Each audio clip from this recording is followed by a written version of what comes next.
Well, baby, I'm on it with a bottle of wine and an old dirt road, and you're ready to go if you want to. Hey, thanks everybody for joining us today. Live Music Nation podcast, special festival edition. Today we are with Greg. Greg has a number of events throughout the U.S., but today we're highlighting the Tampa Beer, Bourbon, and Barbecue Festival. Greg, thanks for joining us. No worries. Good to be here. Greg, it's sunny where you're at. You're wearing a hat, man. You're on the beach, brother. We're jealous. I wish I was on the beach. We're actually moving in a show right now. Give us a little background on you, Greg. Where'd you grow up? Talk a little bit about your family. Well, I grew up here in Charlotte, North Carolina, which is where we're unloading this show today. And I grew up here in North Carolina, ended up moving to New Orleans, got bit by the festival bug, and then we ended up living in Maryland, which is where I live now. And then we do shows up and down the East Coast from New York to Florida to Tampa. Tampa's as far south as we go. Okay, very good. Let's jump into this particular event. 3 questions that always help our listeners get the full picture. What does it look like? What does it smell like? Meaning foods in the air. And what does it sound like? What kind of activities? What kind of music, background music, entertainment do you have going on? So let's go back to the beginning. What does it look like? Well, it looks it's a sea of people and a sea of tents, and you've got a lot of different wells. We have 60 different SKUs of alcohol that are put around the show.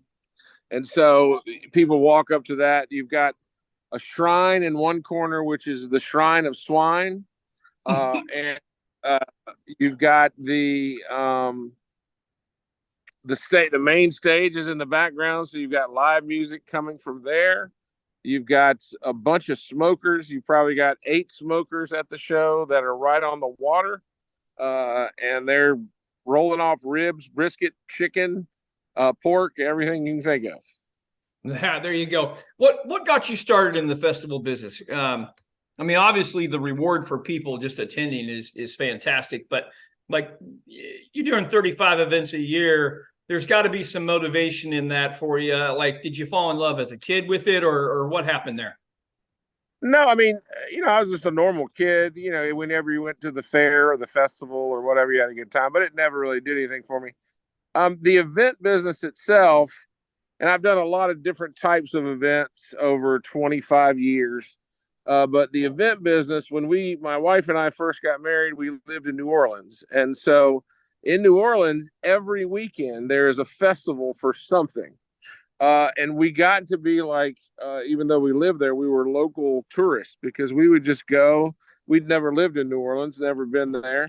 We would go and the tomato festival this week. The next week it was the Creole festival. The next week it was the Crawdad festival. And it was just so much fun. And I also worked at the Superdome. And so in the Superdome, we would have all these event-based things going on, a football game, a concert. And I had some pizza stores in the Superdome. And so we would set up a show, execute the show, and then it would be over. And that's kind of how I got into the event business. I enjoyed that arc of execution. And we did that. And then slowly but surely started doing things that I really had an interest in on the side, like wine. I'm very much into wine. I'm into bourbon.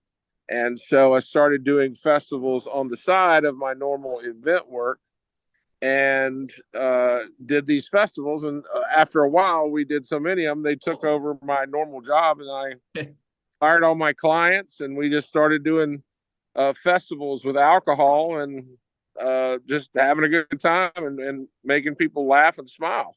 There you go. There you go. Now, your events, are they 21 and over events, or do you have activities? No. We, mostly adults come to our show. We get a stray kid every once in a while. There's nothing at our shows that are built for children, except for our Christmas light show, which is what we're setting up now. All the rest of the shows are really, they're adult driven.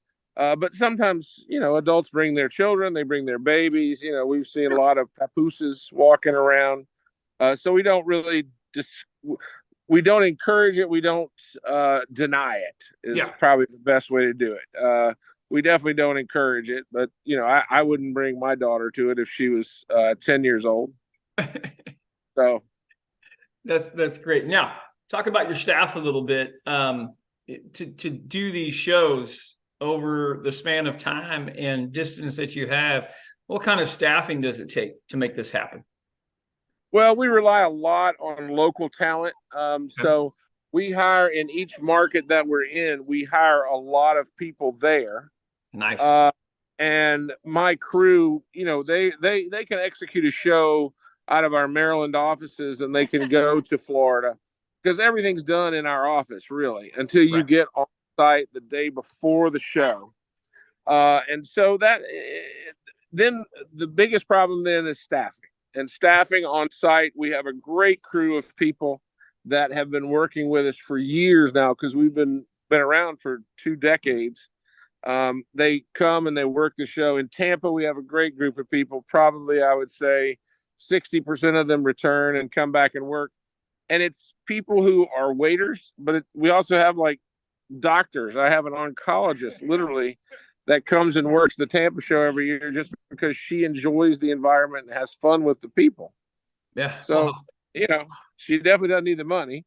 She Right. just loves the people, has a good time with it. And that's kind of why she does the thing. Now, how do your shows, particularly the beer, bourbon, and barbecue, how do they vary town to town and city to city? If people were going to go to multiple ones, are they going to look the same, or is each town going to be a little bit different? Most of the elements are the same. We definitely have, every show has its own unique world. And the other thing is, how does it smell? That was the question you asked at the beginning. And I'm telling you, they all smell the same. And the biggest laugh I ever got was a guy came up to me at one of the shows and he goes, "You smell that? You smell that?" And I'm like, "What am I smelling?" He goes, "That's America right there." I love that. And I'm like, "Okay, here we are. We're in America." With Oh, so no A, of course. right. So your barbecue smell is not going to smell different in Carolina than it is in No, Tennessee. no, we do focus on the hogs because I'm from North Carolina. Mm-hmm. And that's a lot of people like that. We do whole hogs at every show at the Shrine of Swine. They have brisket, they have chicken, they have ribs, they have all kinds of different barbecue. But we like hog, and we focus in on the hogs. Okay. The different each show. I mean, like Tampa is amazing because it's usually in the winter months, Right. and it's warm where the rest of the country is really cold, and it's beautiful because it's on the water. Yeah. Now we're going to Jacksonville, Florida as well. That's a location on the water. That'll be in 2024. In Delaware, we're a beautiful spot on the water. But then in Timonium, Maryland, which is the first show that we ever did, it is by far probably the largest square footage wise, and it's indoors. Oh, cool. So it's a different feel, and we can do different fun things because we're indoors. Yeah. And then Cary is unique because of the location. It's in an amphitheater, which is on the water, but it's under these pine trees. It has a beautiful stage. And so that was, each one of them is different. They have their own little thing. You can't love one child more than the other. Right. No, that's perfect. All right, very good. Most importantly, tell us the dates of the Tampa.